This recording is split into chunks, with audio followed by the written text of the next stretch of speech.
L'énorme avertissement de Thierry Henry pour Lamine Yamal en citant Bojan Kršić comme exemple. Thierry Henry met en garde sur le cas Lamine Yamal. D'autres joueurs avant lui n'ont pas réussi à tenir la pression si jeune. Il prend l'exemple de Bojan Kršić sur qui un documentaire est sorti. Après la rencontre de mercredi soir et le match du Barça, Thierry Henry est revenu sur le cas Lamine Yamal. Il l'a mis en garde sur les risques d'avoir une telle pression si jeune et s'est servi de l'exemple Bojan Kršić. Lamine Yamal a encore du temps pour mûrir et s'aguerrir.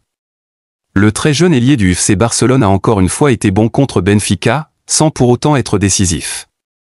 Avec toutes les louanges qui lui sont faites, Thierry Henry a mis en garde les observateurs sur la pression que peuvent avoir ces joueurs.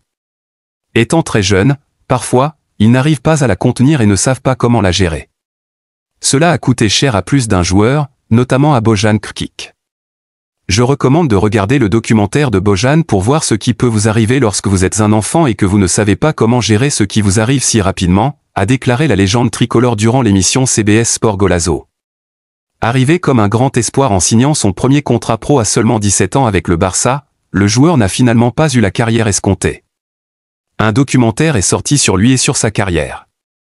Il avait déjà battu à l'époque quelques records de précocité détenus par Lionel Messi. Yamal a un peu la même trajectoire pour le moment. À lui de bien s'entourer pour avoir une carrière plus longue et réussie. Encore un enfant. Bien que Yamal soit déjà perçu par le plus grand nombre comme l'un des meilleurs joueurs du monde actuel, il ne faut pas oublier qu'il n'a que 17 ans.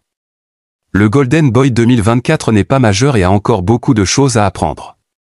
Il faut encore faire attention avec lui pour qu'il poursuive, même si la trajectoire que prend sa carrière a l'air d'être la bonne. Grosse inquiétude pour Alejandro Balde blessé face au SL Benfica. Le FC Barcelone a brillé pour son 8e de finale aller de Ligue des Champions, en s'imposant sur la pelouse du SL Benfica, 0-1. Les joueurs catalans ont dû puiser dans leurs ressources pour l'emporter en infériorité numérique. Une inquiétude plane autour d'Alejandro Balde. Le Barça a dû batailler pour son 8e de finale aller de la Ligue des Champions. En déplacement sur la pelouse du SL Benfica, le FC Barcelone est parvenu à s'imposer, malgré une longue infériorité numérique, 0-1. Hansi Flick et ses hommes y ont toutefois laissé des plumes. Quel match de la part du FC Barcelone! Plus solidaire que jamais, le Barça a fait tomber le SL Benfica pour le 8e de finale aller de Ligue des Champions, 0-1. Les hommes d'Hansi Flick ont dû puiser dans leurs ressources, alors qu'ils ont joué plus d'1 heure en infériorité numérique. Les organismes sont touchés. Comme nous l'apprend AS, Alejandro Balde aurait reçu un coup violent à la cheville. Le jeune latéral gauche est très incertain pour le match de Liga face au Canada Osasuna, ce samedi soir. Il est certain qu'Hansi Flick ne prendra pas le moindre risque. Le Barça espère l'avoir pour le retour, surtout que le 8e de finale retour de la C1 arrive très vite. Le FC Barcelone recevra le SL Benfica dès mardi prochain. Tout porte à croire qu'Alejandro Balde sera mis au repos ce week-end, pour recharger les batteries avant le 8e de finale retour de Ligue des Champions. Un attaquant argentin de Serie A dans le viseur du Barça. Le FC Barcelone suit avec attention l'évolution de la situation d'un attaquant argentin évoluant en Serie A, en prévision du prochain mercato estival. À 31 ans, Paulo Dybala continue d'afficher un niveau de performance remarquable sous les couleurs de l'AS Roma, retrouvant par moments l'éclat qui faisait de lui l'un des joueurs les plus talentueux de sa génération. Bien que légèrement moins décisif cette saison, l'attaquant argentin reste un élément clé du dispositif romain, mettant en avant sa finesse technique, sa justesse dans le dernier geste et sa créativité. Avec un bilan de 8 buts et 4 passes décisives, il demeure un joueur efficace, capable d'apporter une réelle valeur ajoutée à n'importe quelle équipe. Sous contrat jusqu'en 2025, son avenir semble incertain, et plusieurs clubs européens suivent attentivement sa situation. Selon Fichage, le FC Barcelone fait partie des clubs intéressés par l'international argentin et pourrait envisager de le recruter dès l'été prochain. Conscient de l'impact que Dybala peut avoir dans un collectif, le club catalan considère son profil comme un atout potentiel pour renforcer son secteur offensif. Son intelligence de jeu, sa capacité à éliminer ses adversaires et sa faculté à faire basculer une rencontre en font une cible séduisante. Cet attrait n'est pas nouveau car depuis la Juventus de Turin, Dybala était annoncé au Barça. Toutefois, la Roma ne semble pas prête à le laisser partir facilement et fera tout son possible pour le conserver.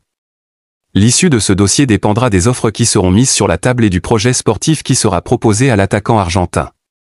Ainsi, Dybala pourrait être l'un des noms les plus convoités du prochain mercato. Chelsea veut frapper fort, un crack du Barça dans le viseur pour 80 millions d'euros. Chelsea prépare déjà son mercato estival et s'attaque à un gros dossier en Espagne. À la recherche d'un renfort de poids au milieu de terrain, les Blues auraient coché le nom de Fermín López. Le prodige de 21 ans, sous contrat avec le FC Barcelone jusqu'en 2029, attise les convoitises. Selon 90 minutes, le club londonien n'est pas seul sur ce coup. Le Bayern Munich, Manchester United et l'Atlético Madrid suivent également de près le natif d'El Campillo. Avec 5 buts et 5 passes décisives en 28 apparitions cette saison, le milieu espagnol séduit l'Europe et sa cote explose. Les dirigeants catalans, eux, ne comptent pas brader leur pépite et l'auraient valorisé à 80 millions d'euros. Reste à voir si Chelsea passera à l'action et parviendra à doubler la concurrence sur ce dossier brûlant. En attendant, les Blues restent focalisés sur leur objectif, accrocher le top 4 de Premier League pour retrouver la Ligue des Champions. Le Barça verrouille sa pépite défensive, aucun prix ne fera plier le club. Alors que les géants européens multiplient les offensives pour attirer les jeunes talents, le FC Barcelone a tranché sans l'ombre d'un doute, Pau Cubarsí est intouchable. Le défenseur central de 17 ans, déjà incontournable dans l'arrière-garde catalane, est considéré comme une pièce maîtresse du projet à long terme. En l'espace de quelques mois, Cubarsí a prouvé qu'il n'était pas un simple espoir, mais bien un futur patron de la défense. Sa lecture du jeu, son sang-froid face aux attaquants adverses et sa maturité tactique font déjà de lui un joueur d'exception. Comparé à Gérard Piqué par certains observateurs, le jeune Espagnol incarne l'avenir du Barça, et le club ne compte pas écouter la moindre offre pour lui. Peu importe les sommes qui seront mises sur la table, la réponse des dirigeants blaugrana est catégorique, Cubarsí reste. Dans un football où les jeunes talents sont rapidement happés par les mastodontes financiers, Barcelone fait un choix fort en blindant son joyau. Un signal clair envoyé à l'Europe, la défense du futur est déjà en place au Camp Nou. Hans Flick très impressionné par Pedri. Le FC Barcelone a battu Benfica 1-0 à Lisbonne mercredi et se place en pole position pour atteindre les huitièmes de finale de la Ligue des Champions. Le but de Rafinha en seconde période a fait la différence entre les deux équipes, tandis que Wojciech Szczęsny a également réalisé une énorme performance à l'Estadio da Luz pour empêcher les géants portugais de trouver le chemin des filets. Hansi Flick était très satisfait de la prestation de son équipe, comme il l'a clairement indiqué lors de sa conférence de presse d'après-match. « Je suis très fier de l'équipe. Après avoir été réduit à 10 à la 22e minute, c'est une belle performance des joueurs. Nous avons joué un match intelligent. Nous avions un bon gardien aujourd'hui, qui a été fantastique pour nous. Nous avons défendu en bloc et c'est ce qui est important. Je suis content pour eux. » Flick a également fait l'éloge de Pedri, qui a donné une nouvelle leçon magistrale au milieu de terrain avant de décrocher un titre de MVP. Il est à un niveau brutal et incroyable, et nous sommes heureux pour lui.